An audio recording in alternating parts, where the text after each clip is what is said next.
We're back, people. Today, another stream going over the Miami Dolphins versus Chicago Bears preseason, little preview of that, things that we should be looking out for specifically, and then also going over it because I didn't get a chance to stream yesterday. I ended up because the practice started at a different time than usual because it was joint practice, so I didn't get a chance to stream. So we'll talk a little bit about that. I know we'll probably, I'll be pretty normal about it. End of the world. If you were on Dolphins Twitter yesterday, you would have thought the season ended yesterday.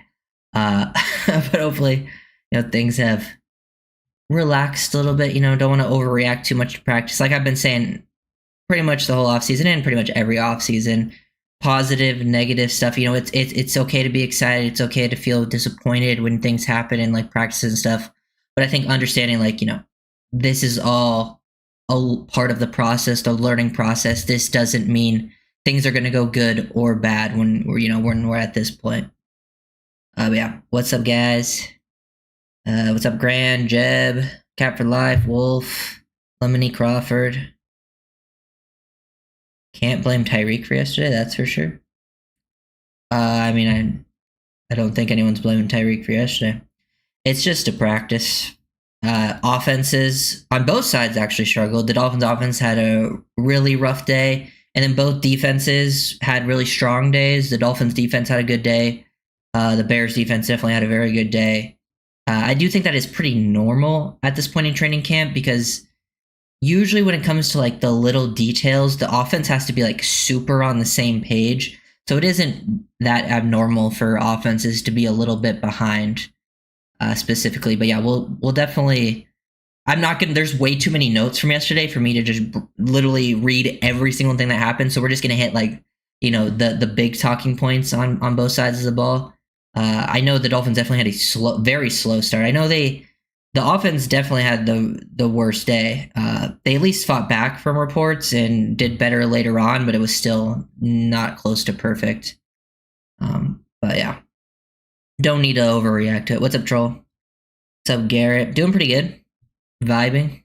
Definitely going to talk about this preseason and what we're going to be looking for because there are things you can learn from the preseason. It's also another thing where you shouldn't overreact to like one good game or one bad game, but there are definite I feel like this guy's going in the right direction. Oh, I want this guy to improve here. I want this specific thing. I think when it comes to preseason,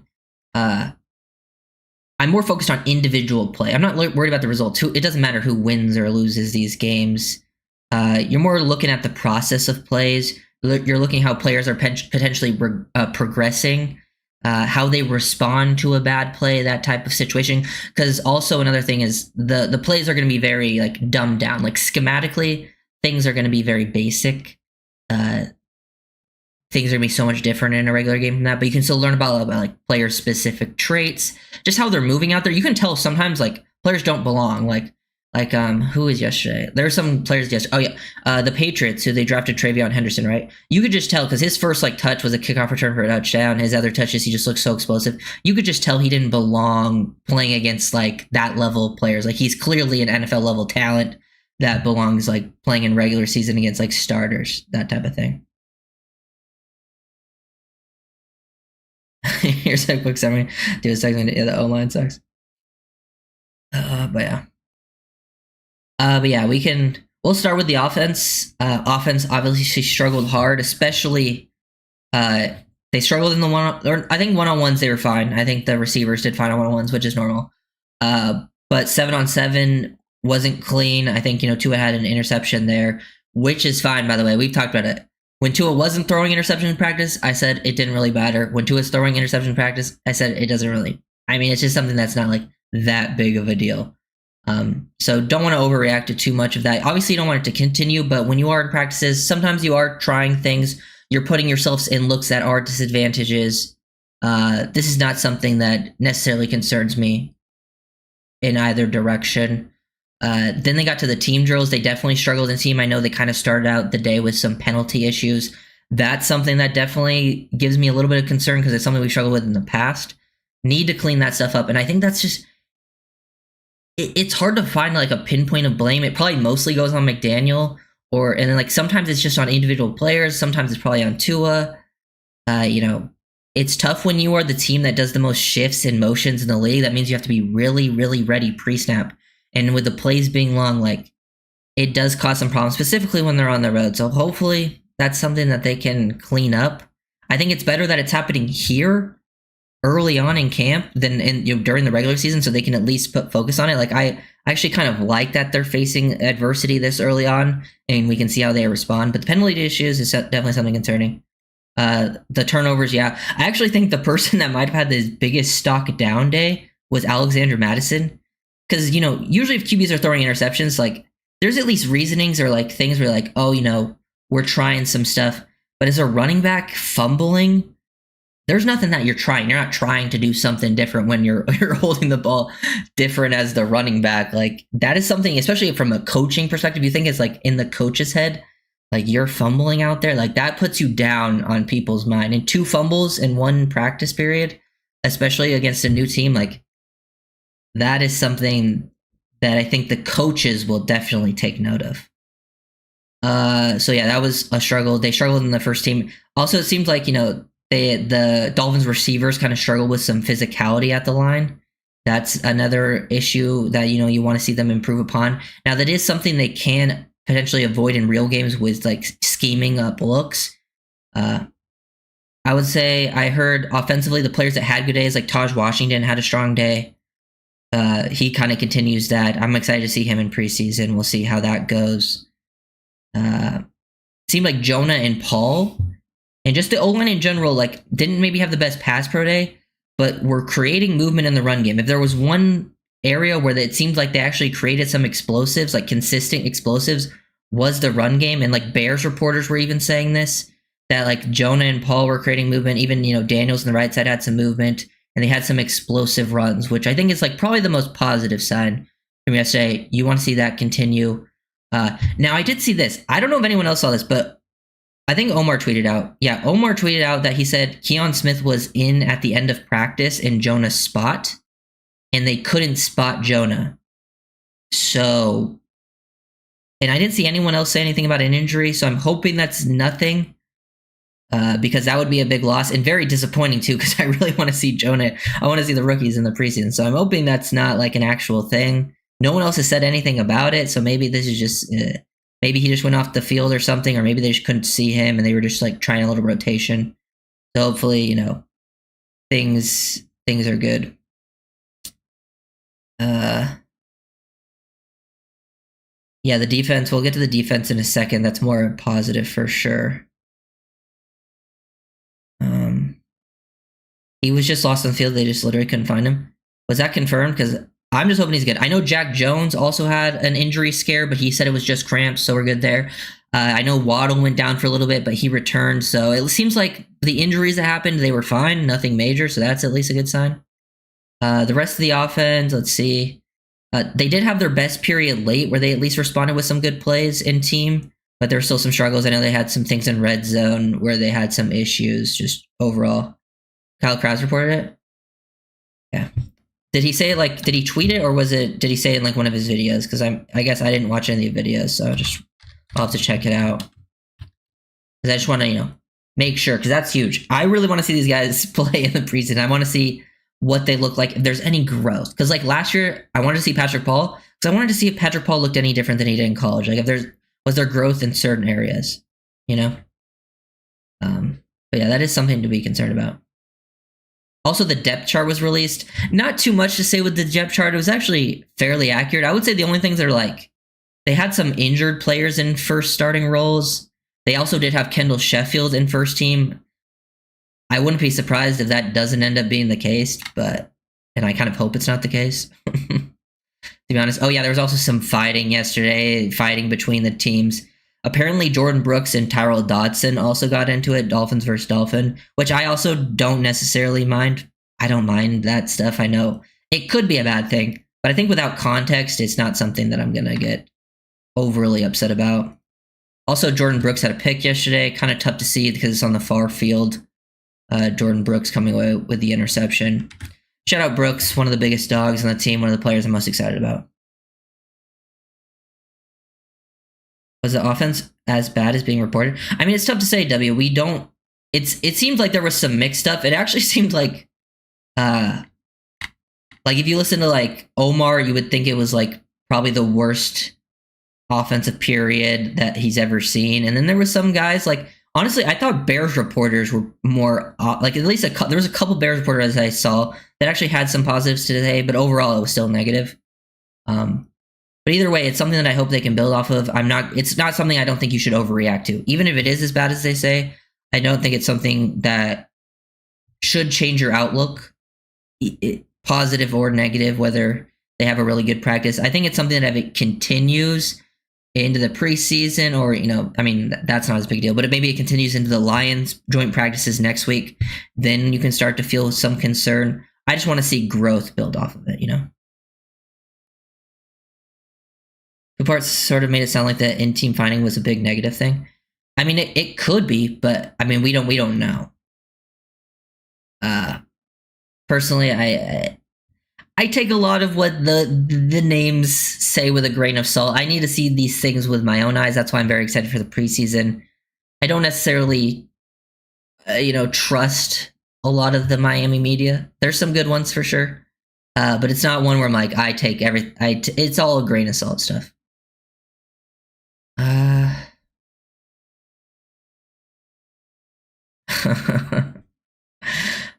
You guys are funny. Okay. Where else was I? We can go to the defense.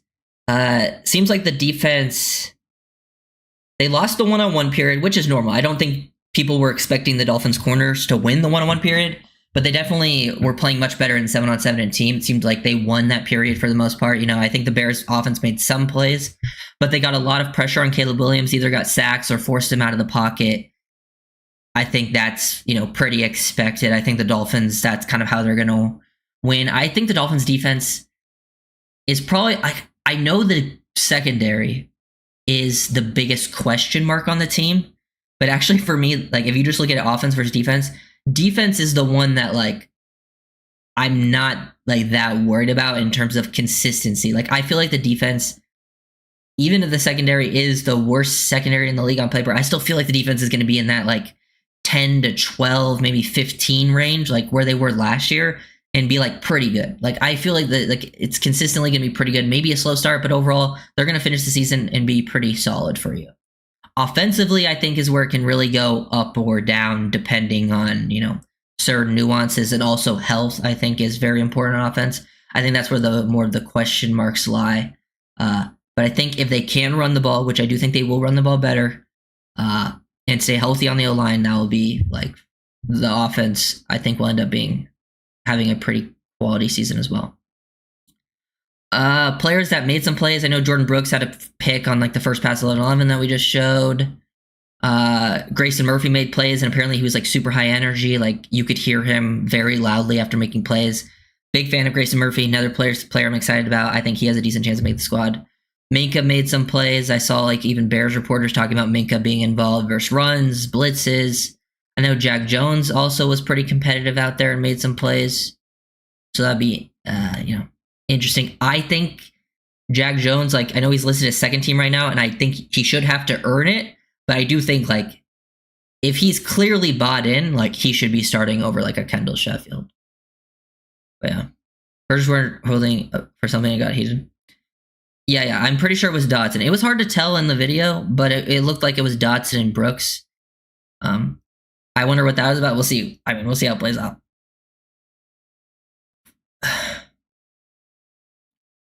Look, I remember the Titans for the end. True. That was a movie, though. Yeah, it was just a cramp for Jack Jones. Jones tweeted it out himself that it was just a cramp. Even Jack Jones tweeted about the fan base yesterday. I think he called them lame as lollipops. Okay. Which is kind of funny. Also, I don't know if you guys seen this. This is what, okay, so when people talk about bend, right? I think sometimes bend, people see just like a bursty edge and they think that's like a bendy guy. This is Mike Green from the Ravens yesterday, by the way. This is bend. Look at that ankle flexion. Ankle flexion, knee bend where you're like this and able to stay on your feet. This is what the ideal bend is. That's why when people try to say like people think of Chop Robinson as a bendy edge. I don't think he really is. Like, he has some bend, but I actually think he more so wins like with linear athleticism, with like that explosiveness. He doesn't play with like this level of ankle flexion and knee bend. That's why like this is like a Von Miller type play. That's why the Von Miller comps are never my favorite for Chop, because he's more of like, hey, he's gonna, you know, either run through you, or if he does win around the edge, it's more so he gets around the edge because he's so explosive. That's where like his special athleticism comes from. That's why I think sometimes like it can get confused, and sometimes it is hard to notice the bend with if you're not playing like super close attention. But it's very obvious to see in that sort of still frame. Like, that's actually crazy. Trying to think what else we saw from yesterday. Anything? Yeah, it seemed like, I know a Bears reporter talked about the O-line creating explosive. I think Travis also tweeted out that behind Paul and Savinaya that they got some explosives. The pass game had some explosive, especially later on. I know Tua hit Waldo for like 30, NWI for like 40. But other than that, it seemed like a rough day. Also, I'm pretty sure they weren't supposed to be tackling, but I saw multiple videos of the Bears tackling and like throwing Dolphins players to the ground. I wonder if that had anything to like, because they were supposed to be like thud, like hit but don't tackle. But there's one clear video of Tremaine Edmonds like literally trying to he like threw Jalen Wright to the ground, like clearly was tackling. I wonder if that had anything to do with maybe some of the fighting starting. Seemed like Travis also said one other thing I wanted to notice. He said Kenneth Grant was having a nice day, like tough to move in the run game. He was getting some knockback on rushes. Very excited to see Grant in this preseason. We can talk about that real quick. We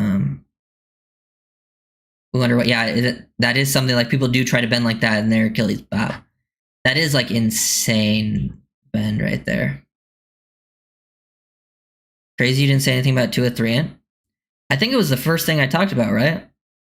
Was it not? I spent multiple times talking about the interceptions. And I've said it in the past. I even said when he was not throwing interceptions, it's not that big of a deal, whether he's throwing interceptions or not, you know?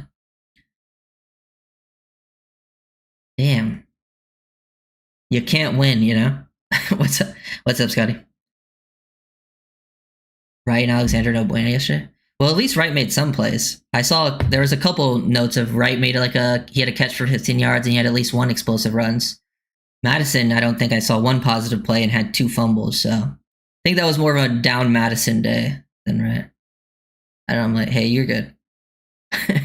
No, I just don't care that much about the interceptions. Like, for me, when it comes to veterans in these practices and like I know what to expect from the player in like a real game, it doesn't really concern me that much. Like, and interceptions are going to happen in practice because of like how you set things up. Sometimes you're trying to force things. We don't have the full context of the situation. And I know one of the interceptions wasn't Tua's fault. Like, it was tipped off like his receiver's hands. And I think the corner also tipped it. And then it got picked off by a safety. I know the other 2, I think, were on him, at least from reports. But either way, like, I don't care. Even when he wasn't throwing picks, I didn't really care. It doesn't change my outlook either direction on Tua. And that's also kind of something we've seen from Tua in games. Like, Tua usually will go a while without an interception, and then he'll have like a game where he throws 3. Like, that's, you know, pretty, that's kind of happens. I mean, it happens with a lot of QBs, but if he's throwing ints, it is an issue.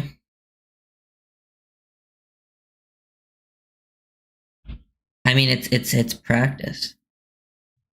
He's trying some different stuff. I mean, if it's all about bad decisions, like QBs are going to make bad decisions, but if we're talking about decision making, he went 9 practices without interceptions, right? Like, so if he had, you know, or what is it, 9 or 10, and then responded like, hey, it's going to happen. Maybe he was just trying something new in these joint practices. Who knows? We'll see how he bounce backs and respond in the next practices. That was without Tyreek, big problem. I don't think that really affects it. My decision on it. Because, I mean, to be fair, 2 of his interceptions I know came targeting Chris Myrick and Tariq Black, which are players who won't even be on the team, you know?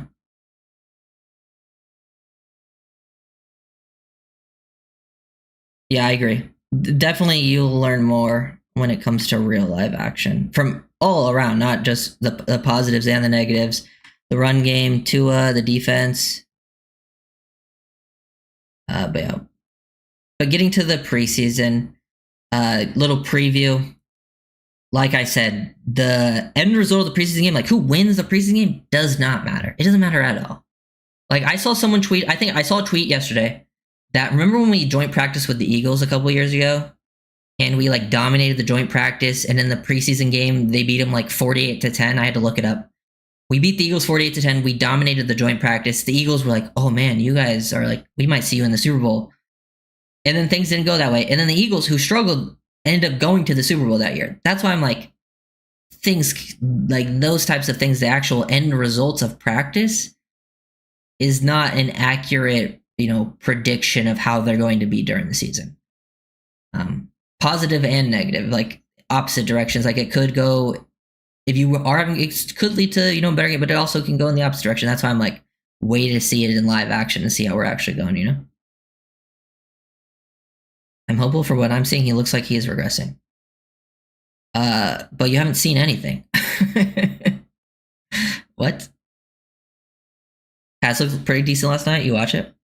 I think the Patriots have some good young players, and I liked their draft. I saw some of their plays. To be fair, the Patriots looked good. Drake May actually was probably their biggest downside last night, which is probably something, I mean, as I'll say, it was just a preseason week 1 game. It doesn't mean he'll have a bad season. Also, them winning doesn't mean they're gonna have a good season. But yeah, I do like a lot of their young players. Like I think Travion Henderson is gonna be a dog. A lot of these guys haven't. Was this how Buzz get burked up? I mean, yeah, it's pretty north.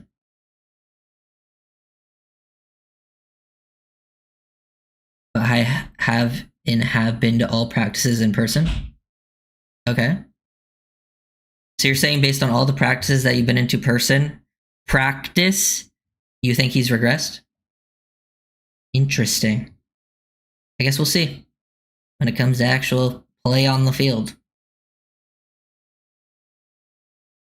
Because even most of the people that are pretty anti-Tua have said most of it, like, until obviously this most recent practice, which no one was at except the B reporters.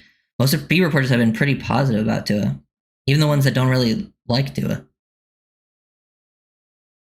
Hey, you can feel that way. Personally, for me, I'm not going to change my opinions on a player. I mean, I'm guessing that's probably how you felt about Tua before the practices you saw. For me, like, I don't mind if that's how you feel about him based on his play on the field. But if, like, I really think if, like, you're changing your opinion based on, like, some practice reps, like, couldn't be me, Yeah.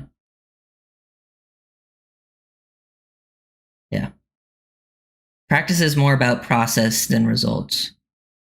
You gotta work on the process. You're just trying to work things out. I was on a Joe Rose podcast. It seemed he was talking about film watching podcasters. What do you mean? Is that me?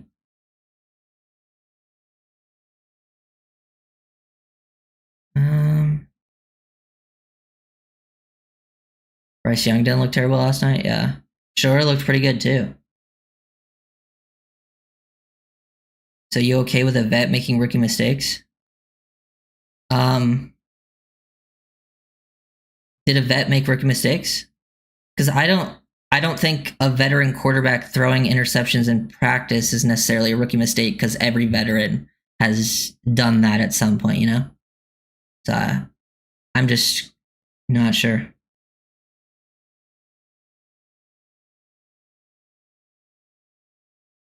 He's making bad decisions, missing targets that should be given. Hey, that's your opinion, man. I haven't been at the practices, so I can't say anything. But I also know that a lot of people that have been there disagree with you, and people that I trust. I don't know what your football acumen is, so personally, I'm not really putting any stock in it. Plus, I just really put stock on the film, and I've watched so much to a film, an unreasonable amount. It's not the end. It's the way the end came out from the jump. I just don't really understand the points, But But we didn't see it. You don't know. We don't even know what the interception looked like. I feel like we're just making a lot of assumptions. Tua's best season. Wait, let me go back.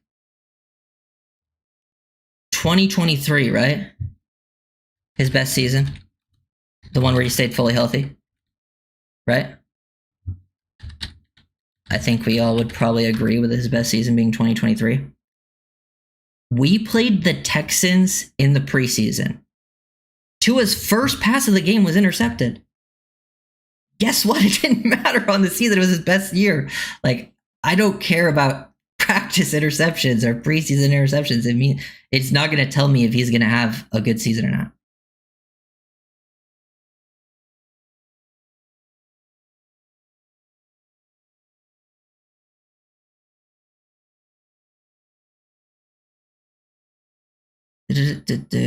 Since you guys might prove him wrong. To be fair, I would decline if he invited me on, Grant. Penalties, yeah, I'm way more concerned about the penalties. Is something that I feel like would translate more as an issue into the regular season, because there's no reason for you to have those penalties in practice. You throw an interception in practice, you could be learning something from it. You could be trying a different throw. The defense could have made a good play, but penalties is just pure mental mistakes. There's no way around it.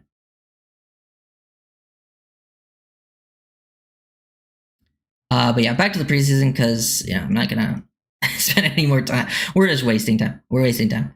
But yeah, really excited to watch the rookies. I'm hoping Jonah's good. It seems like he is good. So want to see Grant and Jonah out there early on. I'm hoping they definitely get some snaps. Just want to see them in some NFL live action. I know it's preseason, so you take it all with a grain of salt. But you get to still go out there, see their movement skills. You want them to at least have some reps where they're bullying people. Also, who they're going against, that's what you got to take notice of. Because if they're playing early, they could still go against guys who will play legit regular season snaps. So that's something to keep an eye on as well, how they hold up. I'm looking at run game stuff for Jonah. I want to see him create some consistent movement if he's out there. And then for Grant, I just want to see the explosiveness, some pass rush reps, maybe try some different types of moves. Not just running down the middle of people. That would be some interesting ways to go out there. Same with Jordan Phillips too. Kind of get him in there. It's Bonner time. Yeah, Bonner is another one that I will be definitely watching. Maybe not as closely as the rookies and young guys, because I've seen a lot of Bonner. But Bonner is someone who is, he's kind of fighting for a spot. I think Bonner should make the team. I don't really see the point. I know Kendall Sheffield's listed his first team. I would if it was Sheffield over Bonner to make the team. I personally just don't see the point in that. But who knows how it'll end up playing out. Excited to see Jordan Phillips. He should get a decent amount of action. I imagine he'll play a lot throughout the game. I think Jason Marshall has returned to practice, so I imagine Marshall will be out there, which is good. I don't think Trader will be out there, which sucks. Trader's one of the guys I'm most looking forward to actually seeing in preseason. So hopefully he can be healthy by week 2. It is a pretty quick turnaround, because I think they play Sunday this week. I think they play Saturday next week. So, and it should be 1 p.m. tomorrow, so that'll be interesting to see how it ends up rolling around. But I'm kind of looking at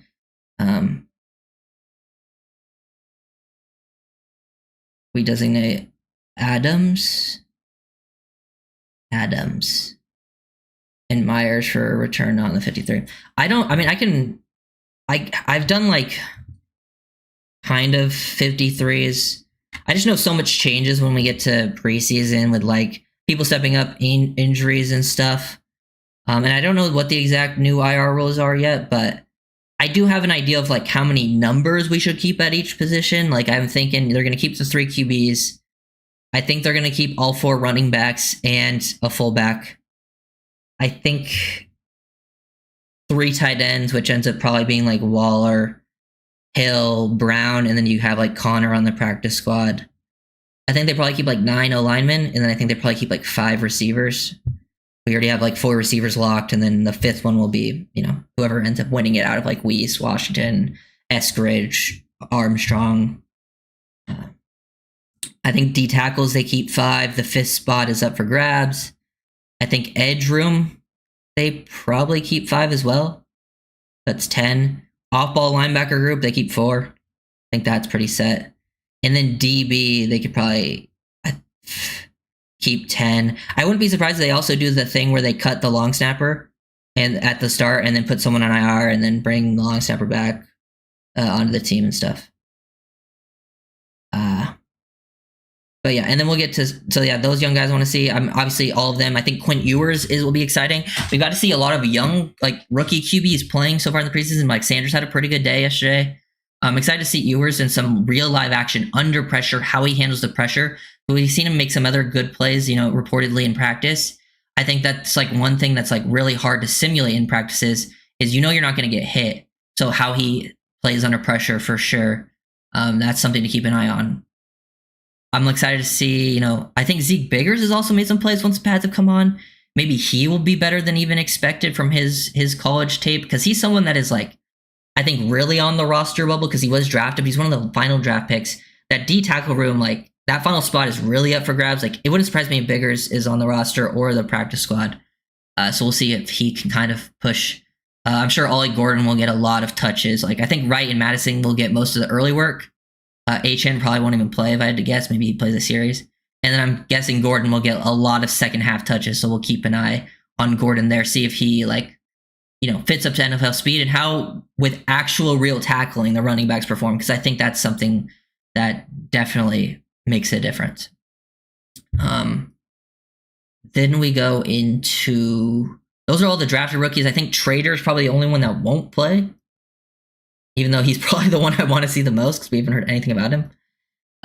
Then, some second year guys. I want to see McMorris out there, Grayson Murphy, Taj Washington. All guys really fighting to prove themselves. Potential roster spots. Guys that I like. And we saw how McMorris performed in the preseason last year, so we'll see if he can continue that again. And then Murphy and Taj didn't really play in the Taj didn't play at all. And Murphy only played like half of that game and looked good. And Murphy and Taj have had very strong camps.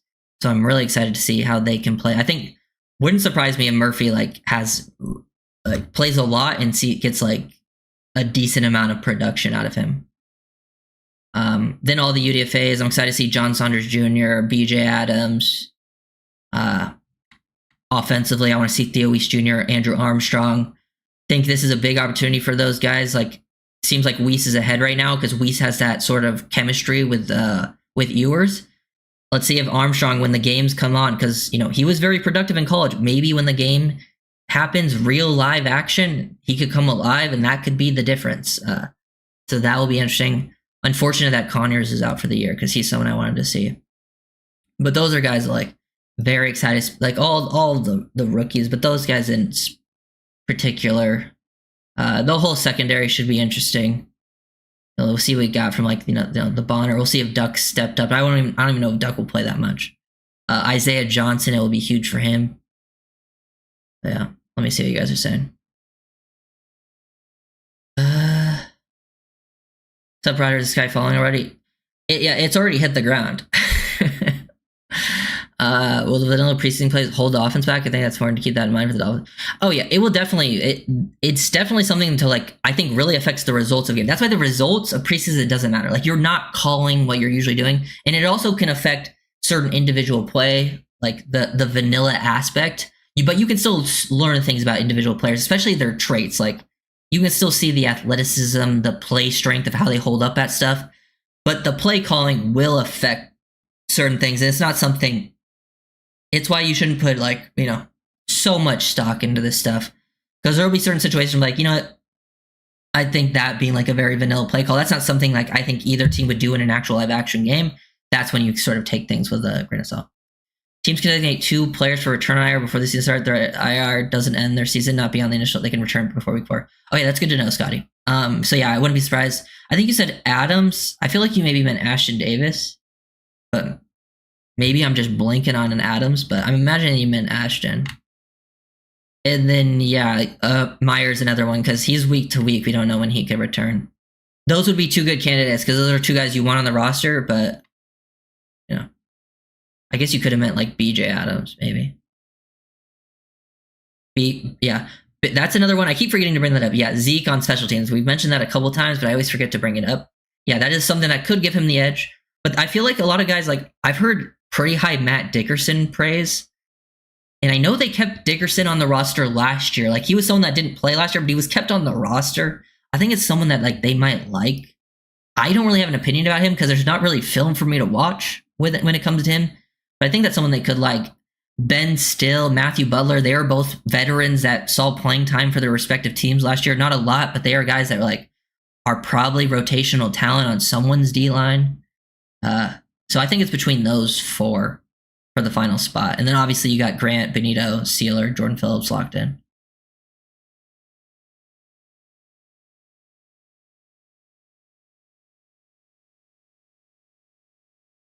What are your thoughts on Pat Paul getting knocked on his button 101s? Did I miss your thought? Oh, yeah, I forgot to mention that because I know that was talked about.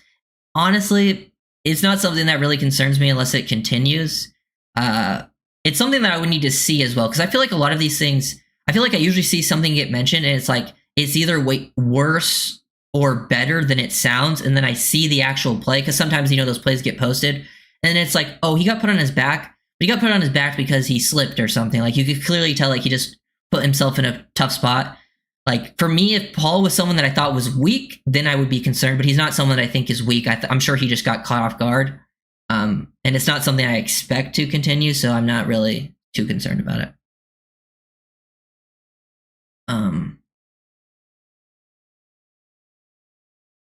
Yeah, I was just looking at our lads as no, the Dolphins posted a depth chart if that's what you were saying. They posted their preseason depth chart, which doesn't mean much, but it is something. But I was looking at our lads just for like names. But yeah, they're like I can pull it up actually. Here's the Dolphins preseason depth chart right here. Nothing surprising, pretty much normal. I think offensively, all the O-line starters listed. Waller at tight end 1 is maybe the only surprising thing here because he hasn't practiced yet, but I mean, it's really not that surprising. I also don't think it means that much because he's playing a different role than the two tight ends behind him. Like, they'll play very different snaps.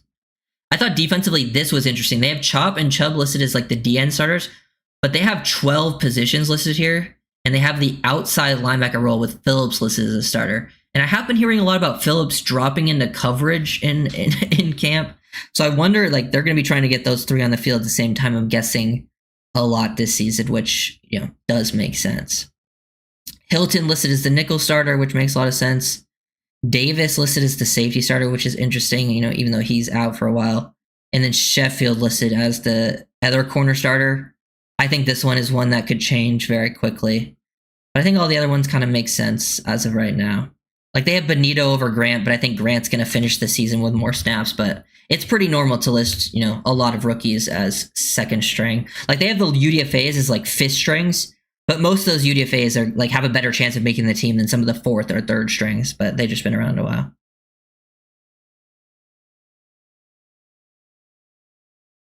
It's posted on Twitter. Dolphins released it. You can probably find it on the Miami Dolphins site as well. It was released yesterday, I think, or maybe 2 days ago now. August 6th. Oh, yeah. It was released like late. Yeah, 3 days ago. Is the hyper on Paul real? I think Paul is going to have a solid season. I don't think it's going to be like dominant like maybe the reports are saying like early on. But I also don't think it's going to be like with what people expected before the reports happened where they thought like they were very worried about Paul. Like, I think Paul is going to be better than he was last year. Still some growing pains, but like not someone the Dolphins should be like. It's not someone like I'm like, oh, you need to be worried about him. But like I think he's still growing as a player and he'll have a pretty solid season. Yeah. Yeah, I saw there's a bunch. I think the one I pulled up was posted by Marcel, the B reporter Marcel Louis Jock. He had one posted. I know a lot of them posted one. You can probably find it. I think Pat is going to be a Pro Bowler. I just think Pro Bowling is like a popular. It's just like a name voting thing. Like to me, a lot of people that make the Pro Bowl aren't even Pro Bowlers, and a lot of people who don't make the Pro Bowl like should have been Pro Bowlers. Like, I don't put too much stock in the Pro Bowl. So like, could he play to a Pro Bowl level? Maybe, but like, I don't even know. Even if he did, I don't even know if he would make it just based on name value. Like, okay, did you guys see? I did comment about this. So you guys know the Anthony Richardson sack from the preseason, right? The other day. So he got hurt on that play. He is fine. So like, we still might see Anthony Richardson week 1. He's back to practicing already. But if you understand like pass protection, I understand from like more a casual fan perspective, maybe you don't do a lot of research into pass protection. It could look like it's the O-line's fault. But like, if you it is something, if you do study pass protection stuff, it is something you learn pretty early on. Like, that play is on the QB and he's hot and he has to get rid of the ball quickly. And a lot of the people reporting on it, like, were like, oh, look at Richardson being let down by his O-line. Like, Armando Salguero tweeted out being like, how is he supposed to make this play? And like, to me, it's like, I've seen Armando tweet out that exact same thing like so many times where like, this QB gets sacked, but he thinks it's on the O-line, but wasn't on the O-line. And to me, it's like, if you look at the replies, all the ex-offensive linemen are like, hey, this pass protection call, this was on the quarterback. It's a tough play for the quarterback to make, don't get me wrong, but it's not on the O-line. And it blows my mind, like, Armando Salguero, I don't like I'm not trying to, talk trash about people. It's not really my thing. But like, he has a Hall of Fame and All-Pro vote. He doesn't understand basic pass protection calls. Like, how can he vote on Hall of Fame and All-Pro? It blows my mind. That's insane. That's why I've started putting less stock into All-Pros and people who are making the Hall of Fame, because that's lost some credibility in my eyes. It's kind of crazy. But yeah.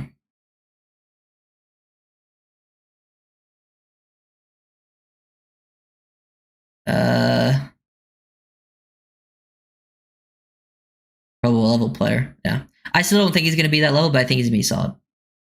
Any news on Jack Jones? He had a good day yesterday, and he's good. He just cramped up, if you're asking about the injury he tweeted about. Yeah. Yeah. Oh, yeah. If the Dolphins are playing better in the regular season, feel free to start to worry, because that's when it really matters. Could Taj surprise us and make the team? I think so. I think he has a real shot. I like Taj. I think he's an NFL level talent. You know what would surprise me? Because I've thought about this. If the Dolphins cut Taj, I think he's one of the players that could get claimed, because one, I think sometimes it is tough for players to get claimed that didn't play year 1. They're like 7th round picks. But we played against the Bears yesterday. He had a strong practice against the Bears. And I always thought he would go to Chicago because he was Caleb Williams' favorite target in college.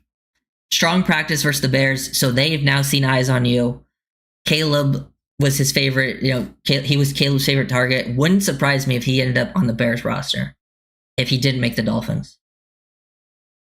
But that's what I just thought about yesterday, because I always thought about him going to Chicago, but then I was like, oh, good practice against Chicago. It makes sense. Wherever the Colts we're doing that, yeah. Yeah, I mean, the Dolphins, the Colts aren't a bad team overall, but I do think their QB play brings them down a lot, and they're not talented enough elsewhere to make up for QB play. Like, I think their team outside of QB is decent, but not good enough to carry it. I think Daniel Jones is the better player. I actually wouldn't be surprised if Daniel Jones is the better matchup for Miami, though, because Daniel Jones, I think, is much worse under pressure. Like, if you get pressure on Daniel Jones, you can rattle him. Taj or Eazy? I don't think Eazy makes a team. I'm not even considering Eazy a part of the conversation when I think of like the final wide receivers on the roster. That's how I'm kind of just out on that. I think it's been long enough. And to me, Ezukanma got cut last year, and he wasn't even someone who was immediately brought back to the practice squad. So I feel like the Dolphins have also kind of moved on from Eazy. He's not someone I'm expecting to make it. Like, I think like Armstrong, Weiss, Eskridge are all guys that I would expect to make it over Eazy, with Taj as well. Yeah. I mean, Zach Sealer's like a near all-pro level, probably arguable in certain seasons.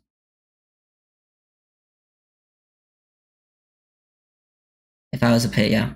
I mean, it just depends on what type of journalist you are. Like, there's certain journalists who don't really, like, They don't need, like, Barry Jackson is a good journalist who doesn't watch film. He doesn't need to because he doesn't pretend to watch the film. I think as long as you're just doing your journalistic job and like reporting on things, like I have a bachelor's degree in broadcast journalism, so I have an understanding of a lot of this stuff. Even though like I don't want to work as a journalist, I realize that's not for me. But like, I do think the ones that are really good, though, the ones who bring the extra level, are the guys who can clearly have a high level understanding of the game and also are good journalists. I think it's just like if you kind of do your job at a good level, doesn't really matter. But I think there's people, who aren't that great of journalists. They don't get a lot of like the reports and stuff, or like the nuggets, but they also don't watch film, but they kind of like pretend like they do. I don't know, it's weird. If Weaver uses everyone correctly, front seven. Yeah, I mean, I'm pretty confident that Weaver has a good feel for the front seven. And I think he's going to get a lot out of them. I don't know if it'll be the best in the NFL, but I do think it'll be one of the better ones. Dak passing attempts over, Tua I don't know what the line is. I'd have to see it, to be honest. I do think the Cowboys are going to try to run the ball more this season, just knowing their offensive coordinator, but I don't know if they'll actually be that effective.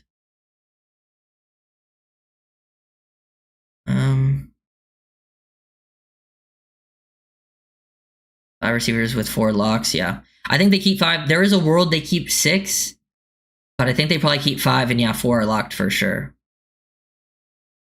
And I think it just comes down to preseason. Like, yeah, I wouldn't be surprised if it's like Weiss over Taj, but I think the preseason can change everything because I think they're all pretty close. Like, I don't think anyone's like really pulled away in that group to where like, oh, they're like, I feel confident in saying their name. Like, that's why I'm like, hey, one of you has like a dominant preseason game, you probably put yourself as the 5th receiver. Like, that's all it's going to take.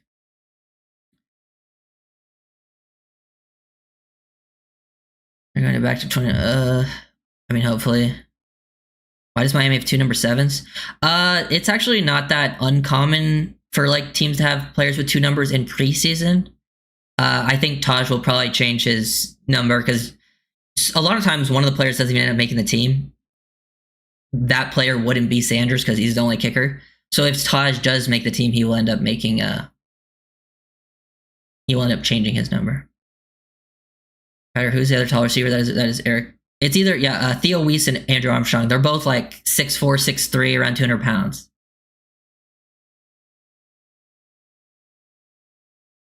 Should be. Yeah, Sanders should be QB1 for Cleveland at least by week 5. To be honest, he should be QB1 for them right now. Like, I don't understand the point of not, because they're not gonna. It's not like the end of the QBs are that good.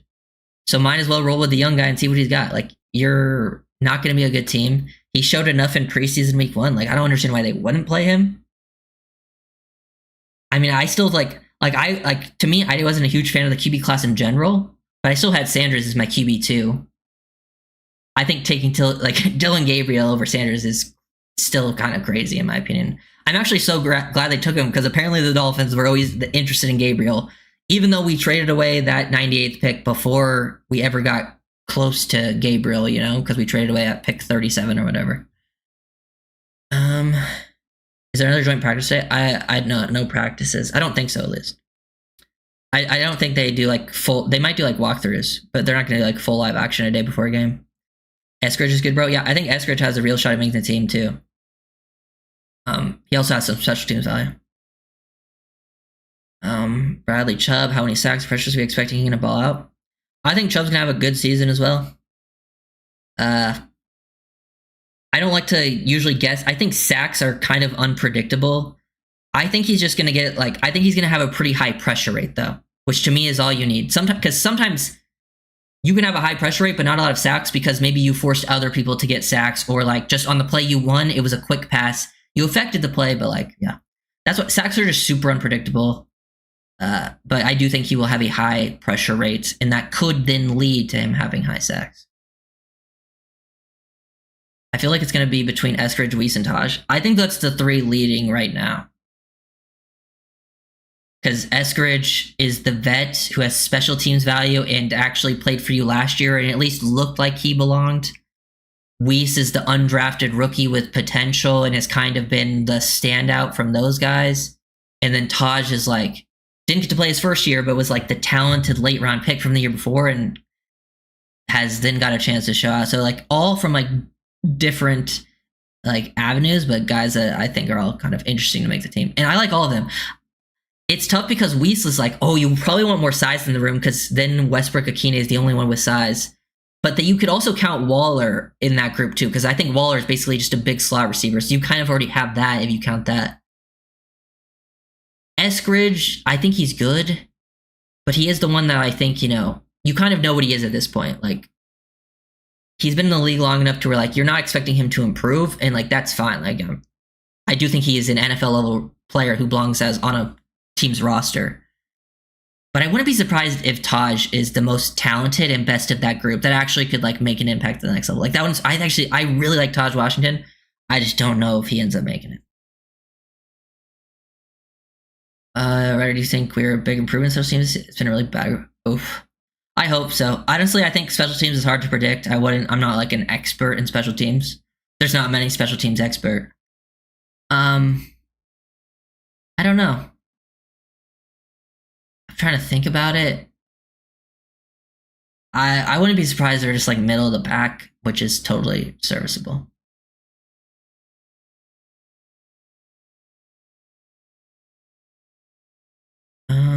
But yeah, I'll also be live tomorrow, guys. You see the play of the pass. Why can't we use our weapons on special teams? Travion Henderson, yeah, he had a kick return for touchdown. The Patriots rookies looked good. Kyle Williams was getting open a lot. They just could not hit him. Yeah, I'm gonna be live during the preseason game tomorrow, probably. So if you guys want to, come in here and hang out while I watch the game, I can't show it because that's, illegal. But I can be live and I'll like I don't know what the plan is, like just talk about the game as it's going on. Should I focus on specific players? Should I like try to give like live calls? I mean, you guys can let me know in the moment what you're looking for, but we can kind of just talk about the game as it's going on, see who stands out. And then Monday, the all 22, I've looked in the morning of the next games. The all 22 is out in the morning. So I will have videos out ready to go the next day. And, I'm going to make as many videos early on in the week. They'll probably all go members only instantly. Then I'll start putting them out each day, like one on Monday, one on Tuesday. If there's too many videos to make, then I'll probably do like 2 in some days because I'll only have 5 days next week because the next game's Saturday. So I only have like Monday to Friday to make film breakdowns from that game. So depending on how many I want to make, it'll end up being how many videos I'm putting out each day. The Saints should have taken Sanders. They messed up. Oh, I agree. Apparently, weren't they the team that like really disliked Sanders throughout the process though? Like something happened, I think, with them, like in an interview where like something went wrong. But I do think taking a 26-year-old quarterback in this, was it the second round, that has an injury history is crazy. That is also like known for making some horrible decisions. And from my understanding, he's really struggled in camp, which is not what you want to hear out of like an older rookie quarterback like that. Intrigued by Baldwin's speed. I will be also looking out for Baldwin, especially like late game. I think Baldwin will get in there. He's not someone I think will make the team, but he's someone I'm looking for potential practice squad. Did you want any other teams? Like apparently Will Campbell's next, Tony. I've heard Will Campbell's been pretty good, but that's all I've heard. I know Henderson's been really good, Kyle Williams for them, but that's all I know about the Patriots. I do think Estrus is the guy that goes on waivers when it's said and done. Yeah, there's a definite chance.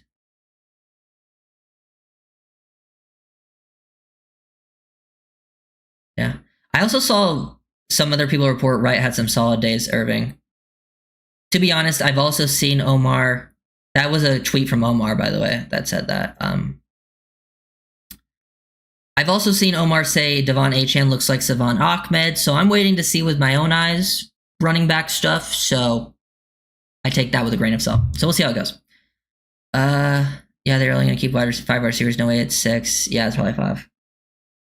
I just think based on the other spots on the roster, it'll be 5. Yeah, new special teams coordinator. That's probably the biggest thing that can change things, but who knows? I'm looking for it, but there's an interesting stat on second-year players who were out first one on making it's super low because teams tend to get.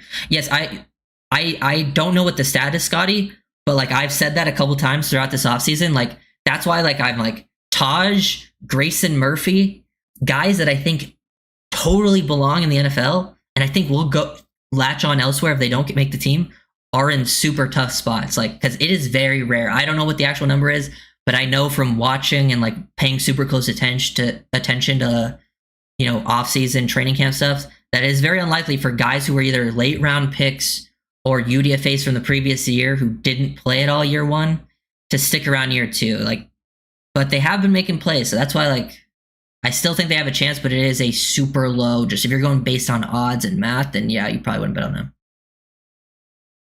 Oh, bet, yeah, just break down the game as it's going on. Yeah, I'm probably just gonna like focus on. I'm gonna do like overall plays, but I think I'm gonna like really focus on specific players too, and like see like what they got in those situations.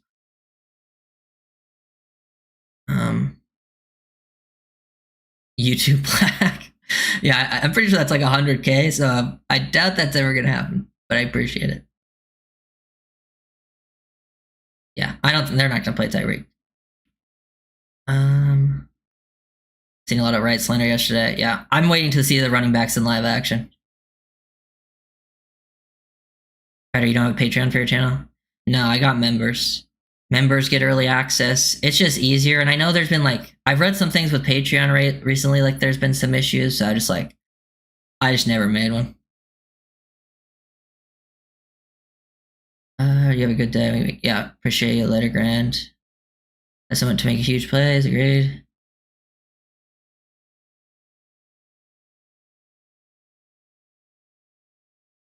Yeah, Madison, dude. I think Madison was the biggest loss. Like the biggest, like I think he probably hurt his stock the most yesterday in terms of like if you think from the eyes of the coaching staff and how they view players.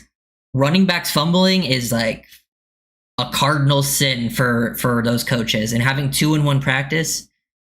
And I know Wright's had some fumbles, but like Madison having back-to-back fumbles after not, and I know like they didn't even get that many reps either, because I know like second and third team got limited reps yesterday.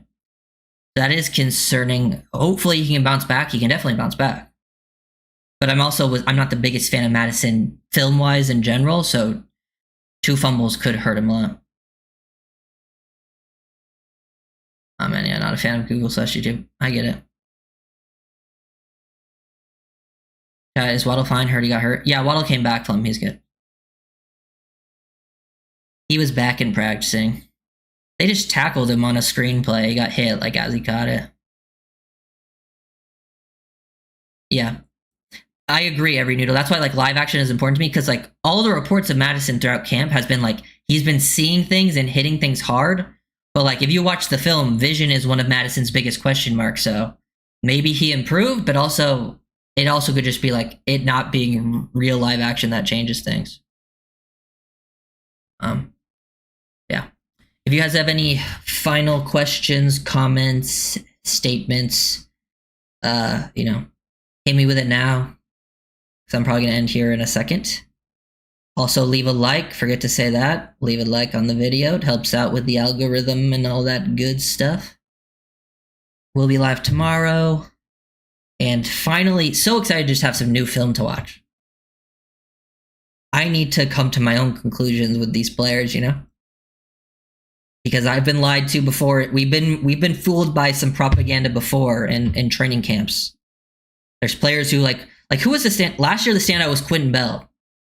And then Quentin Bell was invisible in preseason, and then invisible the first half of the regular season. Then the second half, I give Quentin Bell credit because then he became a reliable rotational player.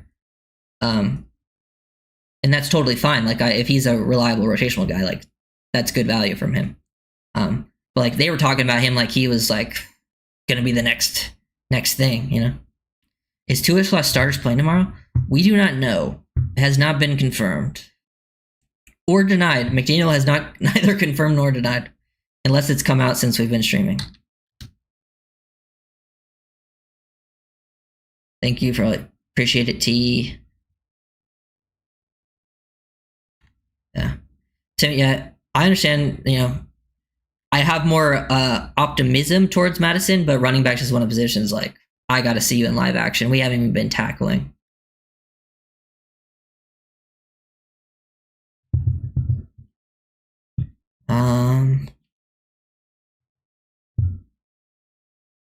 his practice. If he had 2 fumbles in a regular season game, he might hurt his stock, not a practice. I mean, I agree, practice is not as important, but I do think like fumbles and interceptions are actually different in my mind. I think interceptions are usually seen as more of like oh, the quarterback might be trying some things out. He's trying to hit these windows. This is where you want to test out these things. Fumbling, there's no testing something out unless you're trying out a new way to hold the football, which you're not. Like running back coaches hate that. Like I'm saying in the eyes of the running back coach, it's stock down. Like it just is. And it's not something he can't come back from. If it was regular season game, it's something you might not come back from, but it is practice. And like, so it is something he can, get better and improve upon from. But if fumbling becomes a consistent thing in practice, like, and you got to think like that, they're not even full tackling and he's fumbling. Same with Jalen Wright. Jalen Wright has had some fumbles throughout camp too. That's something that's going to be concerning in the eyes of the coaches. Peace. Okay, let me go quick here. 3 expectations you have for tomorrow's game. I think we'll see. Oh God, I think a lot of the early rookies, I think they're going to show a lot of promise. Maybe not pull up crazy stats or anything, but I think they're going to be like promise out of the early round pick rookies. I think Taj and Weiss will be the most productive receivers. And then out of the corners, the young guys, I'm trying to think who will play a lot. I think we'll see maybe Bonner look the best of the bunch out of the guys that like actually play a lot of snaps.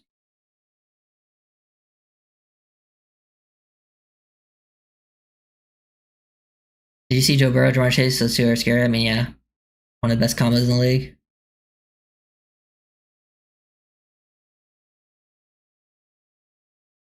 I won't lie, your hair's sick. No, I got a haircut. So my hair's chilling. What's your thoughts on Tyden Waller? Seems fishy. I have no thoughts really as of yet, to be honest. Anybody always end your video like 5 seconds? It always seems to end just before you finish the last sentence. Definitely original. Honestly, I do kind of cut it off in the edit. my final sentence. I don't know why. It's just what happens.